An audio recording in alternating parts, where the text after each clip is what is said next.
সবার কি অবস্থা? কেমন আছেন? আ গত ক্লাসে আমি আপনাদেরকে দেখিয়েছিলাম যে একটা অ্যান্ড্রয়েড স্টুডিও ওপেন করার পরে, সফটওয়্যারটা ওপেন করার পরে আপনারা কিভাবে ফার্স্ট অ্যাপটা রান করার জন্য যে যাবতীয় রিকোয়ারমেন্টসগুলো আছে, যে ল্যাঙ্গুয়েজ সিলেক্ট করা, প্যাকেজ নেম সিলেক্ট করা, এই সব কিছু সিলেক্ট করা আমি আপনাদের দেখিয়েছিলাম এবং পাশাপাশি অ্যান্ড্রয়েড স্টুডিওর সফটওয়্যারের পাশাপাশি যে প্যানেলটুকু আছে, মেনুটুকু আছে, সেই মেনু বার ট্যাবগুলোকে কিভাবে কাজ করে, কোনটা কী সেটা জানিয়েছিলাম। সো আশা করি সবাই আপনারা বুঝেছেন। আজকে আমি আপনাদেরকে দেখাবো কিভাবে একটা লিনিয়ার লেআউট, যে বলেছিলাম লিনিয়ার লেআউট কিভাবে কাজ করে, কিভাবে আপনারা একটা বাটন নিয়ে কাজ করবেন, কিভাবে আপনার টেক্সট ভিউ নিয়ে কাজ করবেন।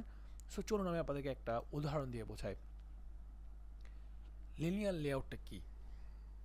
ধরেন আপনাদের কোনো একটা কন্টেইনার আছে। কন্টেনার যদি বলি, কন্টেনারটাকে যদি আমি বলি একটা বইয়ের থাক, এই বইয়ের থাকের মধ্যে আমরা যে বই রাখি, এই বইয়ের থাকের মধ্যে যে বইটা রাখি, এই থাকটাকে বলতে পারি আমরা কন্টেইনার, এবং যে বইগুলো রাখি সেটা হচ্ছে এলিমেন্ট। এখন এই কন্টেনারের মধ্যে একটা পার্ট হচ্ছে লিনিয়ার লেআউট। এই লিনিয়ার লেআউটটা কীভাবে কাজ করে আমি সেটা আপনাদের ডিটেলসে বলছি এবং সেটা প্রোগ্রাম করেও দেখাচ্ছি। তবে লিনিয়ার এই লেআউটটা ভেতরে দুটো অংশ আছে, একটা হচ্ছে ভার্টিক্যাল, একটা হচ্ছে হরিজন্টাল। এখন আমি যদি এই ভার্টিক্যাল লেআউটটার মধ্যে বাটন ঢোকাতে চাই বা বাটনকে রাখতে চাই, তাহলে সেক্ষেত্রে আমি ধরলাম এই তিনটা বাটনকে আমি রাখবো। তাহলে সেক্ষেত্রে ভার্টিক্যাল যদি হয় তাহলে এই তিনটা লেআউট এভাবে করে নিয়ে আসতে পারবো। এটা হচ্ছে ভার্টিক্যাল অ্যালাইনমেন্ট লিনিয়ার লেআউটের মধ্যে।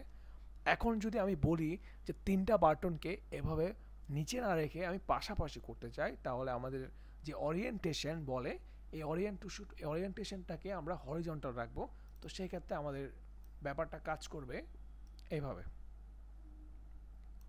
এখন এখানে লিনিয়ার লেআউটের যে ভার্টিক্যাল এবং হরিজন্টাল আছে, এই অংশটুকুকে সাধারণত ওরিয়েন্টেশন বলা হয়। ওরিয়েন্টেশন বলা হয় কারণ হচ্ছে আপনি যখন প্রোগ্রামিং করবেন বা কোড করবেন তখন এই লিনিয়ার লেআউটটার মধ্যে আপনাকে নেওয়ার পরে ওরিয়েন্টেশন সিলেক্ট করে দিতে হবে, সেটা কি ভার্টিক্যাল হবে নাকি হরিজন্টাল হবে। এবার আমরা একটু কোডের অংশে যাই যে অ্যাকচুয়ালি এটা কী।